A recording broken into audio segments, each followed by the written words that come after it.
The reason why we have a Refugee Day is to show solidarity and support to the most vulnerable members of society. And International Refugee Day is absolutely vital, especially this year or this time when most states are trying to close their doors instead of showing sympathy and empathy, are actually treating refugees with cruelty, returning them to places where their safety is compromised.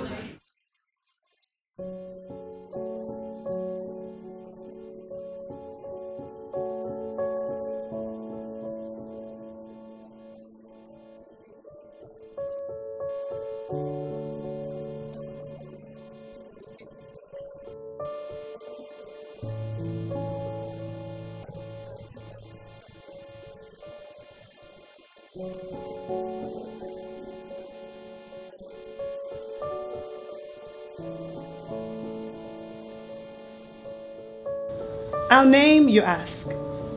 Names. A mark of individuality, a place or a tribe, different.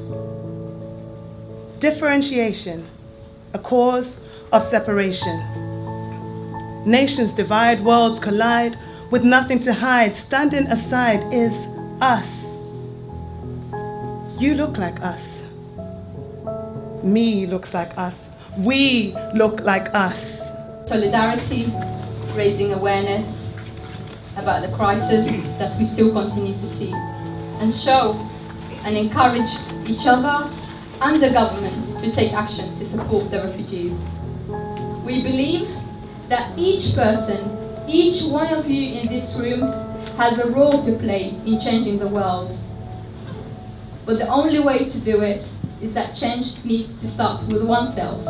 And when it comes to the refugee crisis, for example, the big crisis in 2015, there was suddenly this rush of attention, a lot of attention on who are the refugees, why they're coming to Europe, what their journeys are like. And that had good points and bad points. I think it was the kind of best and the worst of the media. On the other hand, it was a very kind of fleeting coverage. A lot of media just went for the most sensational details and they didn't try and give the full context to what was happening. As a journalist, what I've done in the last 5 or so years is I've focused almost exclusively on the experiences of refugees at the borders of Europe. And that work has culminated in a book, Lights in the Distance, that I published last month. And what I did for that book was to follow 9 or 10 different people that I met on reporting trips around Europe in recent years, but just to stay in contact with them over the long term and to try and retell their stories, to see how they were experiencing the system, the way that they tried to negotiate obstacles that were put in their path. So I think the question is also how do we kind of keep attention more consistent? How do we tell fuller stories? And perhaps most importantly, think about who actually gets to tell the stories, whose voices are heard. To understand that we sometimes underestimate how much we really need to understand the academic perspective of migration and refugees. All refugees who come to the EU will be sent to that processing center. And allegedly the purpose is to distinguish in a short time between migrants and asylum seekers. The idea is not bad as such, but what guarantee is there that it will be implemented properly? Who is going to monitor it? Those core values have to give way to human lives don't matter. What matters is the interests that governments wanted to pursue.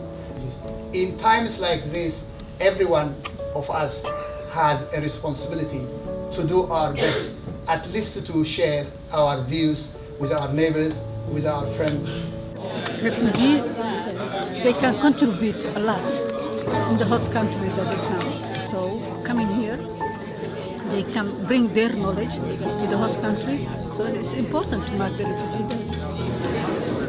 It's certainly displacement is a huge thing to happen to a person, and sometimes people underestimate the impact of being forcibly taken away from their home environment, their house, their land, their food, their culture, their people, their families.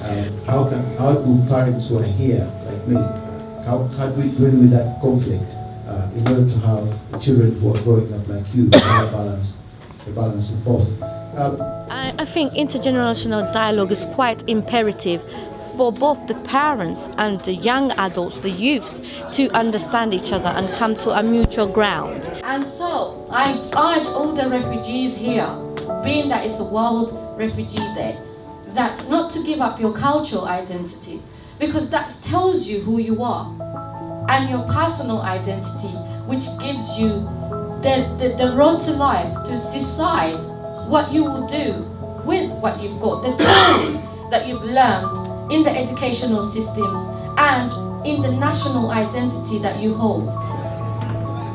Asylum is one of the greatest achievements of Western civilization, and it is seriously threatened because of the rise of extreme right-wing parties, and mainstream political parties are competing with the right-wing parties in order to win public support, and in the process we're likely to lose the greatest cherished core values that has kept us closer to each other. Let us not think for 1 minute that our needs will change. Instead, let us embrace the time that we have to learn from each other, listen to each other, and simply thrive.